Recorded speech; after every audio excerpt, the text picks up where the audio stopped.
کتابوں کے انبار آپ اپنے اوپر لاد لیں اور ان کتابوں میں سے ایک سبق بھی ہماری شخصیت میں ریفلیکٹ نہ کرے تو کیا فائدہ؟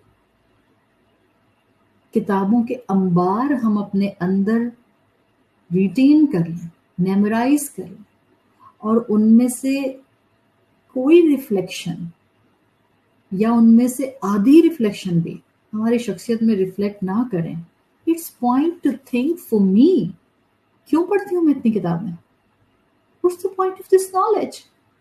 میرے مقابلے میں وہ انسان بہتر ہے جس کو شاید ایک کتاب کا ایک صفحہ آتا ہے، مگر وہ اس ایک صفحے پہ شاید ایک صفحہ بھی نہیں آتا، اس کو ایک لائن آتی ہے، اور اس کو ایک لائن یہ آتی ہے کہ وہ مسلمان ہے اور اس نے اپنے رسول صلی اللہ علیہ وسلم سے یہ سنا کہ تم میں سے بہترین وہ ہیں جو اعلیٰ اخلاق والے.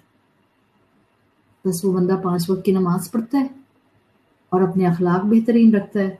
This will be the ideal Muslim, peaceful Muslim انشاءاللہ اللہ کی نظر میں. کیوں؟ اس لیے کہ اس نے اپنا ہیومن ایسنس پہچان لیا. ہیومن ایسنس پہچان لیا. یہ سمجھنے کی ضرورت ہے. قرآن نے نا انسان کے لیے 2 الفاظ استعمال کیے، کئی الفاظ استعمال کیے، but I am bringing just 2 words in front of you تاکہ آپ ان 2 لفظوں کی تھوڑی سی سمجھ حاصل کر کے آج سے اپنے آپ کو پیسفل ہیومن بینگ بنانے کی کوشش کریں. مسلمان کا مطلب کیا ہوتا ہے؟ The one who has already submitted himself. Submit کرنے والا کیسا ہوتا ہے؟ آنکھیں الٹی ہو رہی ہیں، ڈریگن کی طرح منہ سے آگ نکل رہی ہے، کان ریڈ ہوئے ہوئے ہیں، ماتھے پہ بل ڈلے ہوئے ہیں، پوری باڈی لینگویج میں سکون نہیں ہے. نہیں، this is not the definition of a peaceful human being. A very calm and composed personality. Peaceful human being will be the best form of a confident practicing Muslim. لوگ دور بھاگ رہے ہیں دین سے بیکاز جنہوں نے دین پکڑا ہوا ہے وہ confident in the right form نہیں ہے، وہ پیسفل اپنی شخصیت میں نہیں ہے، وہ ہیومن ایسنس میں بلنڈرز کر رہے ہیں. تو پھر فائدہ؟ نہ ہم اوروں کے لیے پیسفل بنے، نہ ہم اپنی موت اور اپنے آنے والے وقت کے لیے پیسفل بنے. دعا مانگتے ہیں ہم، قرآن میں آتی ہے، جس کا مفہوم ہے اللہ ہمیں دوسروں کے لیے فتنہ نہ بنا. ربنا لا تجعلنا فتنۃ للذین کفروا. اللہ ہمیں ان لوگوں کے لیے فتنہ نہیں بنائے جو کفر والے. میں ایسی مسلمان ہوں کہ مجھے دیکھ کر کفار تو دور کی بات مسلمان بھی اسلام پر عمل کرنا چھوڑ دیں.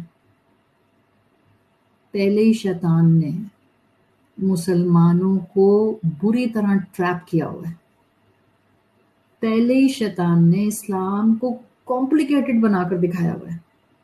پہلے ہی اسلام کو دیکھ کر لوگوں کے دماغوں میں سٹونچ سخت مزاج طبیعتیں آتی ہیں.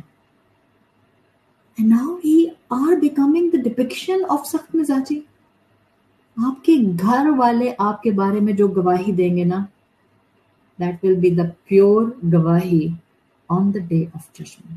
آپ سب لوگ مجھے کہہ دیں کہ میں بہت اچھے اخلاق والی ہوں، بٹ میرے گھر والے کہیں بہت بد اخلاق ہے، اللہ نہ کرے، تو آپ کی تعریف کا مجھے کوئی فائدہ نہیں ہونے والا. اس لیے کہ اللہ کے رسول صلی اللہ علیہ وسلم نے کہا تھا کہ تم میں سے بہترین وہ ہے جو اپنے گھر والوں کے ساتھ اخلاق میں بہترین. اب اس کا ہرگز یہ مطلب نہیں ہے کہ میں باہر آ کر آپ سب سے بدتمیزی شروع کر دوں اور گھر میں میں بہت نرم مزاج ہوں. اچھا یہ بھی ہوتا نہیں ہے، ویسے میں آپ کو بتا دوں یہ بھی ہوتا نہیں ہے. People can cover them self کہ وہ گھر میں مانسٹر ہوتے ہیں اور باہر پیسفل ہو جاتے ہیں. بٹ جو انسان اپنے گھر کے اندر ایگریسو ہوتا ہے کہیں نہ کہیں اس کا ایگریشن باہر بھی نظر ہی آ جاتا ہے. بہت دیر تک چھپتا نہیں ہے، آٹومیٹیکلی آ جاتا ہے. بیکاز میں نے بھی آپ سے کہا نا، آپ کی انٹرنل دل کی کیفیت آپ کے الفاظ میں ریفلیکٹ کرتی ہی کرتی ہے